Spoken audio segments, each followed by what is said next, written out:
नमस्कार दोस्तों, good evening. आप सभी का फ्यूचर कोचिंग क्लासेस में बहुत बहुत स्वागत है। आशा करते होंगे कि आप स्वस्थ होंगे, मस्त होंगे और आपकी तैयारी भी बहुत अच्छी चल रही होगी। तो आइए आपकी तैयारी को और मजबूत बनाते हैं। फ्यूचर कोचिंग क्लासेस आपके लिए निरंतर कार्य कर रहा है इसके लिए, और इसमें आज देखेंगे हम भारत का भौतिक स्वरूप। भारत के भौतिक स्वरूपों का हम अध्ययन करेंगे और इस क्लास में हम देखेंगे प्रमुख पठार। आज हम क्यों देख रहे हैं? क्योंकि हमने पहली क्लास में जो भारत के पर्वत हैं, जो मुख्य मुख्य चोटियाँ थीं, उनके बारे में हमने विस्तार से देखा था। अगर से आपने उस क्लास को नहीं देखी है तो उस क्लास को ज़रूर देखिएगा। देखिए, हमने बताया पहली क्लास में हमने देखा था पर्वत के बारे में, इस क्लास में पठार के बारे में। जो भारत के प्रमुख पठार हैं उनके बारे में विस्तार से चर्चा करेंगे दोस्तों। मुख्यतः दोस्तों कहाँ पर हैं? इस वाले एरिया में है। सबसे ज़्यादा पठार कहाँ पे? इस वाले एरिया में। ये पठारी भाग जो आपको दिख रहा है भारत का, प्रायद्वीपीय भारत जिसे हम कहते हैं, तो आज इसके बारे में हम विस्तार से चर्चा करेंगे। और पहले हम देखेंगे पठार कहते किसे हैं, किसे कहते हैं दोस्तों पठार, इसके बारे में पहले आपको ये पठार दिख रहा है, लेकिन आप इसकी संरचना पहले देखिए। पठार हम किसको कह सकते हैं?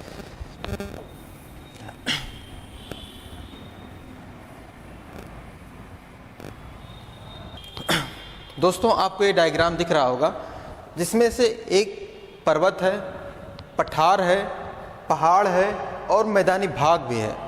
तो कैसे हम कहेंगे कि कौन पठार है? आपको एक आंकड़ा दिया जा रहा है 1000 मीटर।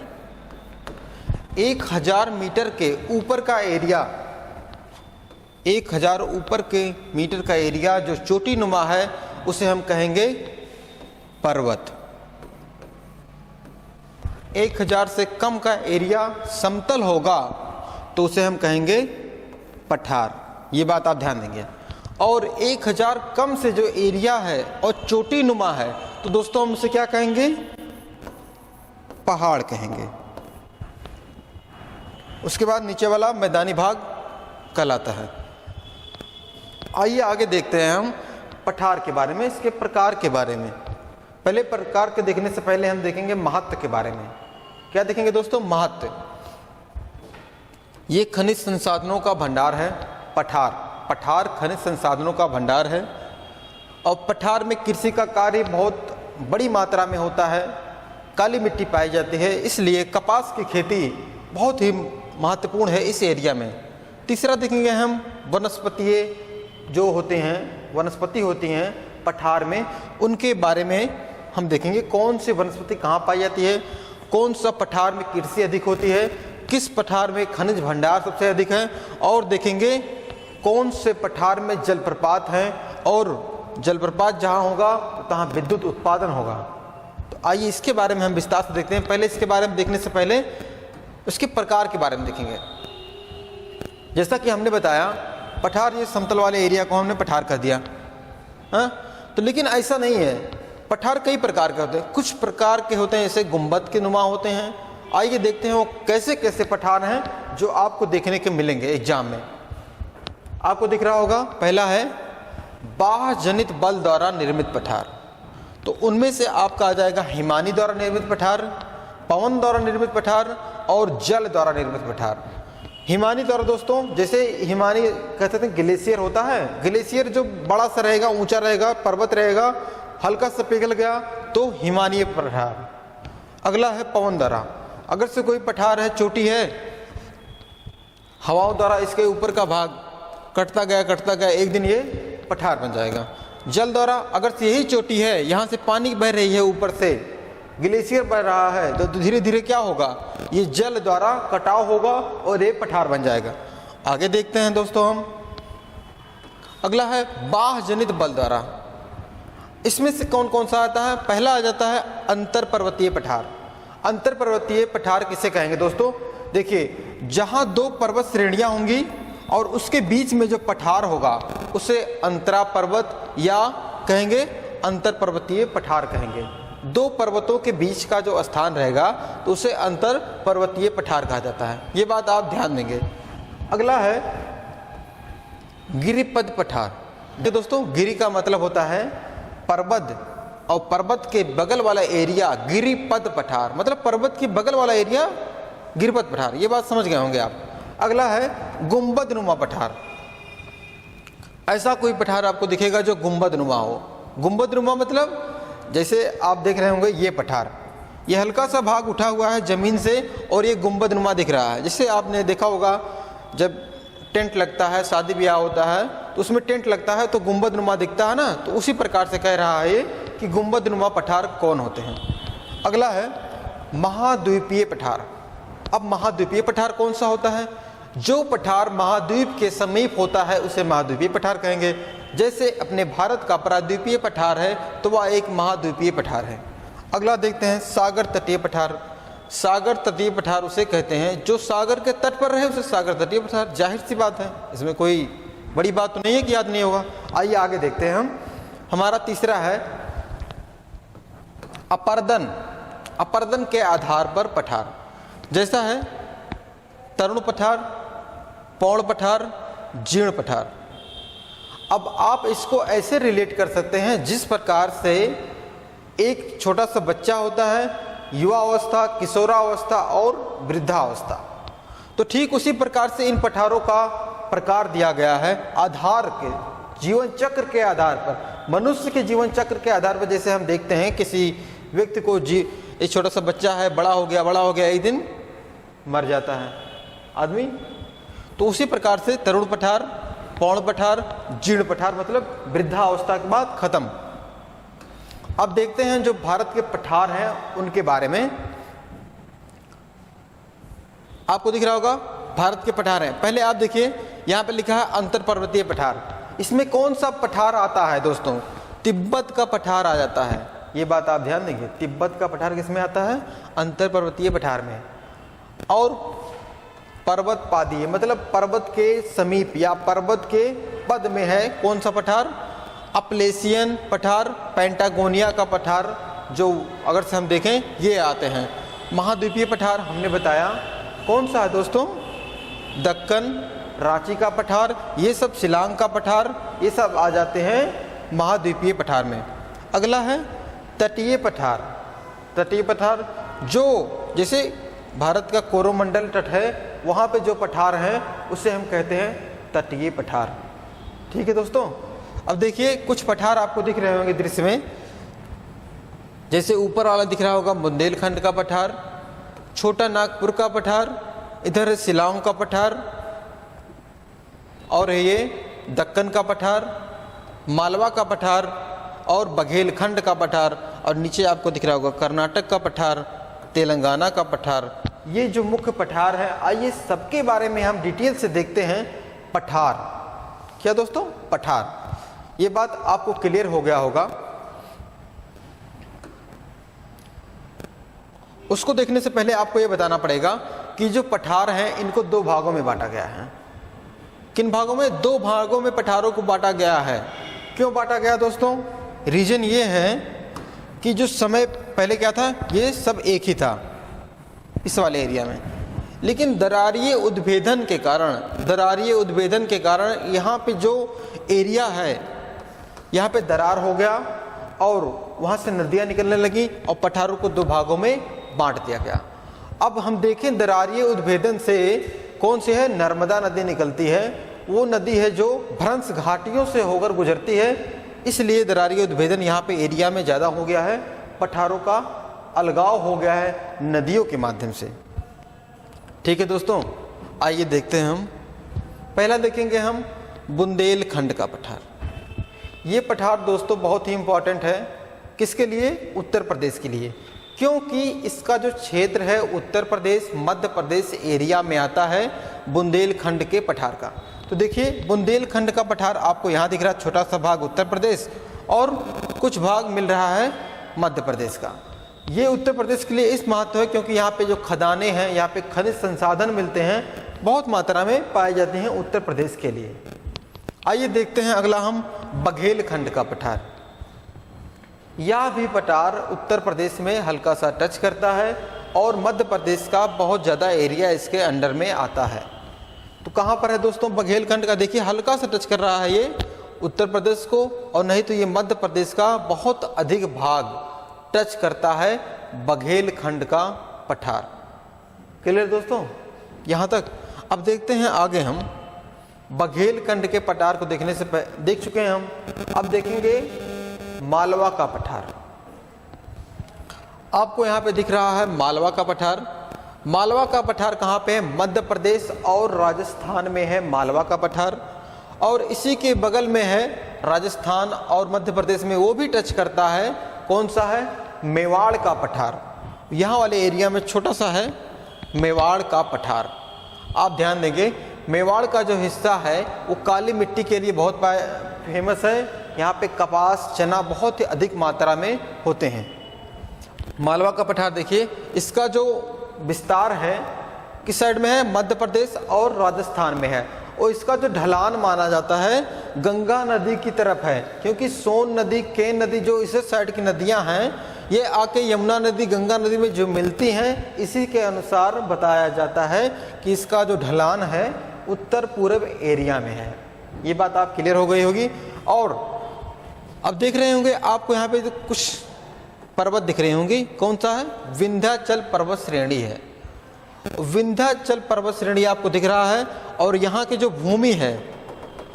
भूमि है मालवा पठार का, जिसे संप्राय मैदान कहते हैं। क्या कहते हैं दोस्तों? संप्राय मैदान। संप्राय मैदान। संप्राय मैदान क्या मतलब? अपर्दन। जहां पे अपर्दन के द्वारा मिट्टी कट जाती है तो उसे क्या कहते हैं? संप्रदाय मैदान कहते हैं, या क्या कहते हैं? अपर्दन के द्वारा मैदान जो होता है उसे संप्रदाय मैदान कहते हैं। उसके बाद आप सुने होंगे जलोढ़। जलोढ़ मैदान क्या है? जो निक्षेप के कारण, निक्षेप जहाँ पे नदियाँ अपना सामान या मिट्टी जो लेके आती हैं, पत्थर मिट्टी जो लेके आती हैं वहाँ पे छोड़ती हैं, उसे क्या कहते हैं? जलोढ़ मैदान कहते हैं। ये बात आपको क्लियर हो गई होगी। और यहाँ तक बात क्लियर हो गई आपको। जो पूर्वी एरिया में है पठार, उसे कौन सा पठार कहते हैं दोस्तों? सबसे प्रमुख पठार है भारत का छोटा नागपुर का पठार। आइए इसके बारे में हम विस्तार से देखते हैं, छोटा नागपुर के पठार के बारे में। आपको दिख रहा होगा छोटा नागपुर का पठार यहाँ पर है। यह पठार देखिए ग्रेनाइट चट्टानों से निर्मित है, और जो इसकी भूमि जो स्थलकृत है वो किस रूपी है? द्वीप रूपी। द्वीप रूपी संरचना है, द्वीप रूपी संरचना है इसकी। ये बात आप ध्यान देंगे। और इसको कहते हैं पार्ट लैंड या पार्ट भूमि भी कहता जाता है। ठीक है। उसके बाद यहाँ पे हजारीबाग का पठार है इसी वाले एरिया में। अब छोटा नागपुर के पठार में हजारीबाग का पठार है, रांची का पठार है। अब जैसा कि आपको यहाँ पे दिख रहा होगा, कौन सा पठार है? छोटा नागपुर का। यहाँ से निकलती है दामोदर नदी बीचों बीच से, और इसलिए इस वाले एरिया को दो भागों में बांट देती है। ऊपर वाले एरिया को हजारीबाग, नीचे वाले एरिया को रांची का पठार। ठीक है। नदी कौन सी दोस्तों? दामोदर नदी। ठीक है।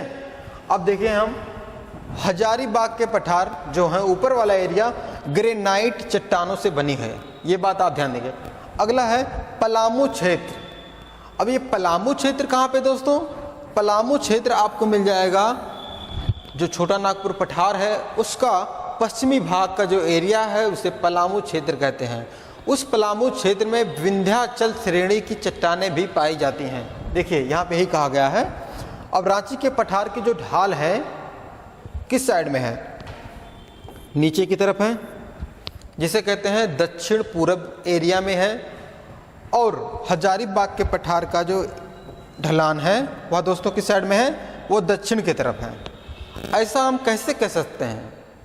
कहने का रीज़न यही है कि यहाँ की नदियाँ जो बहती हैं उनके अनुसार से ये अनुमान लगाया गया कि इसका ढलान दक्षिण की तरफ है कि इसका ढलान दक्षिण पूर्व की तरफ है। जैसा कि हम देखें बोकारो नदी, कोनार नदी और बराकर नदी जो ये हजारीबाग में बहती हैं, इनकी ढलान कहाँ पे है दोस्तों? इनकी ढलान दक्षिण में है। अब रांची का है, जो रांची का पठार है उसकी ढलान में आता है स्वर्ण रेखा नदी। स्वर्ण रेखा नदी आता है रांची के पठार में, और जिसका बहाव है दक्षिण पूरब की तरफ, इसलिए कहा जाता है रांची के पठार का ढलान किस साइड है दोस्तों, दक्षिण पूरब साइड है। ये बात आपको क्लियर हो गई होगी। अब देखते हैं आगे सिंह भूमि। अब देखते हैं सिंह भूमि कहाँ पर है। सिंह भूमि दामोदर नदी के बेसिन जहाँ पे है, जहाँ दामोदर नदी का जो इस वाला एरिया है नीचे जहाँ पे ख़त्म होता है छोटा नागपुर पठार, उसको सिंह भूमि कहा जाता है। अब सिंह भूमि में क्या मिलता है, यहाँ पे देखिए धारवाड़ की चट्टानें हैं, धारवाड़ की चट्टानें हैं सिंह भूमि में। जहाँ पर धारवाड़ की चट्टानें पाई जाएंगी दोस्तों, वहाँ पर क्या होगा, लौह अयस्क बहुत अधिक मात्रा में पाया जाएगा। ये बात आप ध्यान दें, इसलिए छोटा नागपुर का पठार बहुत फेमस है अपने खनिज संसाधनों के लिए। अगला है दोस्तों, दामोदर नदी को बंगाल का शोक कहते हैं।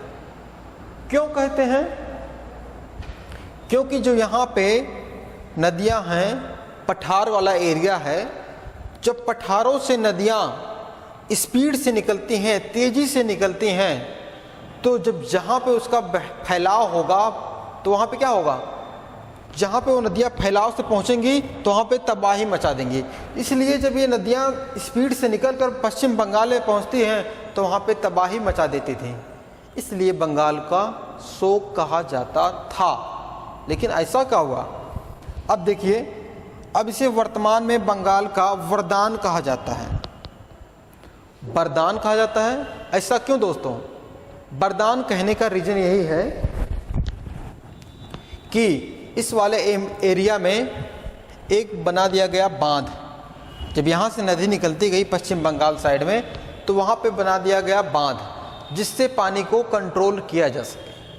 अब जिस मात्रा में जितना पानी की आवश्यकता होती है उतना पानी छोड़ा जाता है, जिससे खेती अच्छी हो सके। इसलिए पश्चिम बंगाल या बंगाल का क्या कहते हैं, वरदान कहते हैं। ये बात आपको कंफर्म हो गई होगी, हमें आशा है। ठीक है, अब देखते हैं हम थोड़ा और जानकारियाँ छोटा नागपुर के पठार के बारे में। छोटा नागपुर के पठार को भारत का रूर कहा जाता है। दोस्तों रूर क्यों कहा जाता है, क्योंकि जर्मनी में है राइन नदी, और उस राइन नदी के पास है रूर का एरिया। रूर का एरिया वहाँ पे होने के कारण, वहाँ पे खनिज संसाधन अधिक होने के कारण भारत के छोटा नागपुर के पठार को कंपेयर किया गया उस वाले रूर वाले एरिया से, इसलिए छोटा नागपुर के पठार को भारत का रूर कहा जाता है। क्लियर है दोस्तों आपको ये बात। अब देखते हैं यहाँ पे जो प्रमुख खदानें हैं, जैसे दोस्तों जादूगोड़ा की खदानें। जादूगोड़ा की खदानें यूरेनियम के लिए फेमस हैं। और अगला है हजारीबाग का खदान, किस लिए, बहुत ही महत्वपूर्ण माइका के लिए है। माइका, भारत का 70% माइका मिलता है हजारीबाग की खदान से, ये बात आप ध्यान देंगे। माइका जैसे आप देखते होंगे टेबल या ऑफिस में जो बना रहता है, उसके जो ऊपर लगा रहता है चिकनाई वाला जो होता है, उसे माइका कहते हैं। माइका से किसी स्टूल या टेबल की सुंदरता को बढ़ा दिया जाता है माइका ऊपर लगाकर। अब देखते हैं पलामू की खदान। पलामू की खदान संगमरमर, बलुआ पत्थर, चूना पत्थर के लिए बहुत फेमस है दोस्तों, ये बात ध्यान देंगे। कौन सा, पलामू का खदान। अगला है सिंह भूमि। हमने बताया सिंह भूमि कौन सा है, इसके आगे वाला एरिया, और इस वाले एरिया में लौह अयस्क हमने बताया था आपको, ठीक है। और मयूरभंज और क्योझार की जो खदान है वो लौह अयस्क के लिए बहुत फेमस है। अब अगला है दामोदर नदी बेसिन। ये दोस्तों देखिए दामोदर नदी बहती है, इसका बेसिन आगे वाला जो मुहाना है उसी को कहा जाता है दामोदर नदी बेसिन। वहाँ पे कोयला बहुत ही मात्रा में, प्रचुर मात्रा में, अधिक मात्रा में कोयला मिलता है दोस्तों। कहाँ पे, दामोदर नदी बेसिन में, ये बात आप ध्यान देंगे। अगला है राजमहल की पहाड़ियाँ, रानीगंज, धनबाद, झरिया, बोकारो। ये किस लिए फेमस है, ये कोयले के लिए बहुत फेमस है। यहाँ पे कोयला बहुत अधिक मात्रा में निकलता है, जो लगभग भारत के बहुत से राज्यों में इसका आयात किया जाता है, ठीक है। आगे देखते हैं जो पठार है अपना राजमहल का पहाड़ी। इस वाले पहाड़ी है लेकिन पठार भी आता है इस वाले एरिया में। अब देखिए राजमहल जो एरिया है इस वाले एरिया में राजमहल का पहाड़ी है, राजमहल की पहाड़ी है। कौन सा? राजमहल की जो पहाड़ी है झारखंड में जो पठार है छोटा नागपुर का उसके उत्तर पूर्व में स्थित है। यहाँ पे जो बेसाल्ट चट्टानें पाई जाती हैं इस वाले एरिया में, और यह जुरासिक युग से संबंधित है, बहुत ही महत्वपूर्ण जुरासिक युग। अब दोस्तों जुरासिक युग का क्या मतलब है? वो युग जिसमें डायनासोर पृथ्वी पर रहते हैं उसे जुरासिक युग कहा जाता है। आप एक मूवी देखे होंगे जुरासिक वर्ल्ड के नाम से मूवी आई थी हॉलीवुड की, उसमें दिखाया गया है कैसे डायनासोरों का अंत हुआ। ठीक है, अब देखते हैं गड़जात की पहाड़ियाँ। इसका पठार जो ये पठार का एरिया है छोटा नागपुर, इसका विस्तार है देखिए नीचे वाले एरिया में, गड़जात वाला एरिया है यहाँ पर। अब इसे देखें जो उड़ीसा के क्षेत्र तक इसका विस्तार है, और उड़ीसा में इसे उच्च भूमि भी कहा जाता है, उड़ीसा की उच्च भूमि भी इसे कहा जाता है। इसकी सर्वोच्च चोटी है दोस्तों पहाड़ की महेंद्रगिरी। ठीक है, आगे देखते हैं हम शिलांग का पठार, मेघालय का पठार। ये पठार बहुत ही महत्वपूर्ण है दोस्तों। ये देखिए असम वाले एरिया में है मेघालय का पठार, शिलांग का पठार। इसकी संरचना देखिए पहले कैसे हुई है। इसकी संरचना छोटा नागपुर के पठार से हुई है।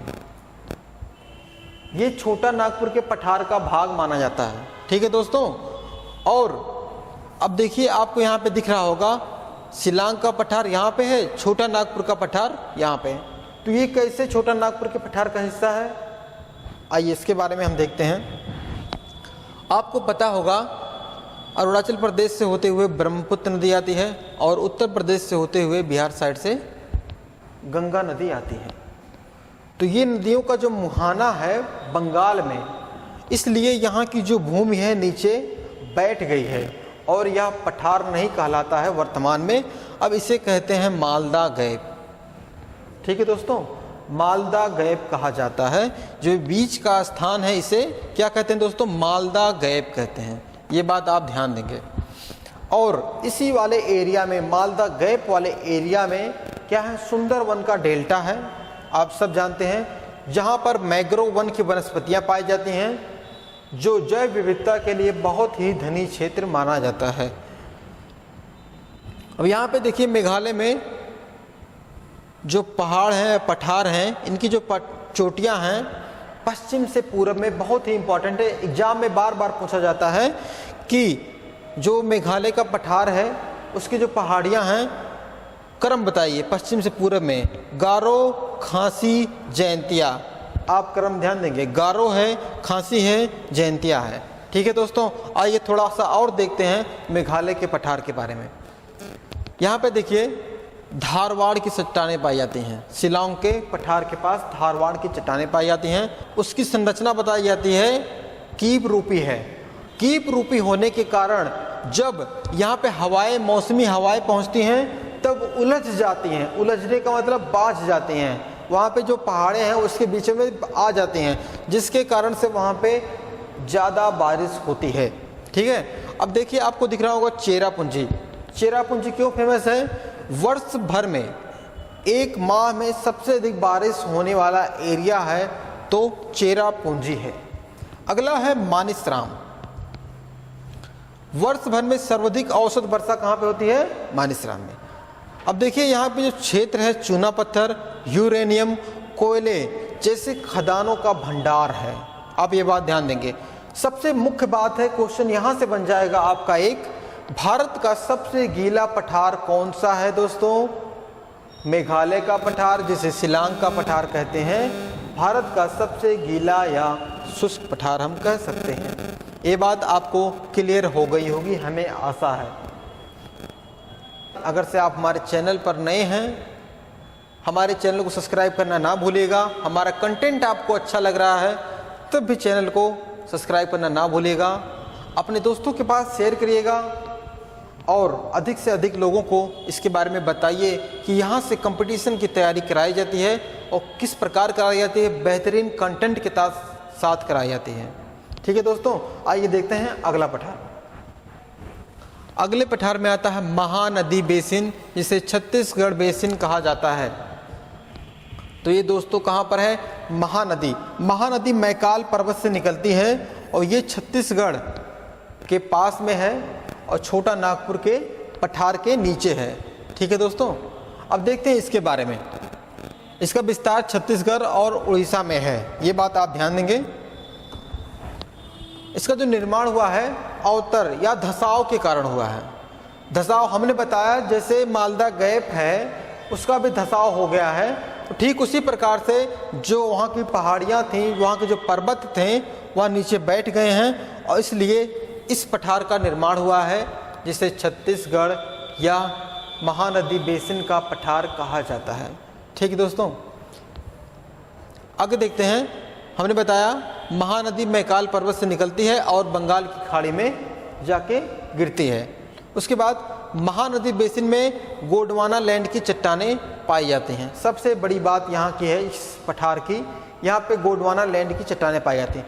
जहाँ कहीं पर दोस्तों गोंडवाना लैंड की चट्टानें पाई जाएंगी वहाँ पर कोयला बहुत ही अधिक मात्रा में पाया जाएगा। ये बात आप ध्यान देंगे, कोयले के लिए बहुत फेमस है गोंडवाना लैंड की चट्टानें। ठीक है, आगे देखते हैं। देखिए यहाँ पे लिखा हुआ है कोयला पर्याप्त मात्रा में पाया जाता है। यहाँ पे उड़ीसा में एक खदान है, तलचर की खदान, जो कोयले के लिए बहुत फेमस है। ठीक है दोस्तों, आगे चलते हैं हम।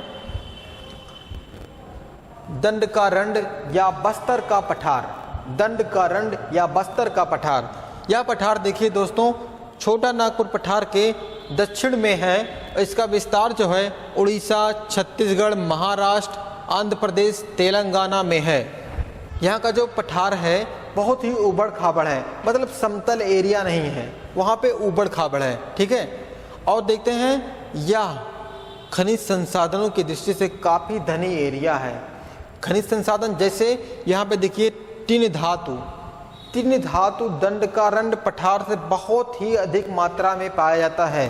ठीक है, जिस कारण से इस वाले एरिया में हमेशा जो धातु मिलती है, टिन धातु मिलती है, सर्वोच्च कोटि की मानी जाती है और इस वाले प्रदेशों में बहुत अधिक मात्रा में टिन पाया जाता है।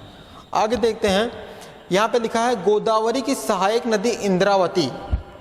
गोदावरी की सहायक नदी इंद्रावती दंडकारंड पठार से निकलती है। सबसे मुख्य बात कि ये नदी निकलती कहाँ पे है? इंद्रावती नदी दंडकारंड पठार से निकलती है। आगे यहाँ पर स्थित है बैला ढीला की खदान, जो आयरन एस के लिए बहुत ही महत्वपूर्ण है। ठीक है, प्रसिद्ध है। अगला है काला हांडी का पठार, बस्तर का पठार, मलकानगिरी का पठार, दंडकारंड का पठार के क्षेत्र में स्थित है। ये जो एरिया है सभी पठारों का मिक्स कहा गया है इस वाले एरिया को, जो छत्तीसगढ़, उड़ीसा, महाराष्ट्र, आंध्र प्रदेश में इसका विस्तार है। ठीक है दोस्तों, आगे देखते हैं हम महाराष्ट्र का पठार या दक्कन ट्रैप। उससे देखने से पहले हम देखेंगे दक्कन का पठार। दक्कन का पठार इस वाले एरिया में जो पूरा भाग है इसे कहा जाता है दक्कन का पठार। ये बात आप ध्यान देंगे। जैसे आपको मिल जाएगा यहाँ पे महाराष्ट्र वाले एरिया में महाराष्ट्र का पठार, कर्नाटक वाले एरिया में कर्नाटक का पठार। तो पहले हम देखते हैं महाराष्ट्र का पठार। महाराष्ट्र का पठार जिसे दक्कन ट्रैप भी कहा जाता है, यह अरब सागर में ज्वालामुखी विस्फोट या धसाव से निकला हुआ जो अम्ल है उसके कारण इस पठार का विस्तार हुआ है। यह पठार 10 लाख वर्ग किलोमीटर में फैला था और वर्तमान में 5 लाख वर्ग किलोमीटर में ये बचा हुआ है। इस वाले एरिया का जो क्या हो गया है, ख़त्म हो गया है, खेती होने लगी इस वाले एरिया में। अब देखिए ट्रैप क्यों कहा गया, दक्कन ट्रैप क्यों कहा गया? महाराष्ट्र के पठार में देखिए लावा की कई परतें पाई गई हैं, जिसके कारण से महाराष्ट्र के पठार इसे दक्कन का ट्रैप कहा जाता है। ठीक है, कई परतें होने, लेयर के ऊपर लेयर चढ़ी हुई हैं, जिसके कारण से इसे ट्रैप कहा जाता है। इस पठार का निर्माण बेसिक लावा से हुआ है। ठीक है, जहाँ पे बेसाल्ट चट्टानें पाई जाती हैं। अब ये जो चट्टानें पाई जाती हैं इस वाले एरिया में क्या होगा, काली मिट्टी अधिक होगी। ठीक है, ज्वालामुखी का विस्फोट हुआ है।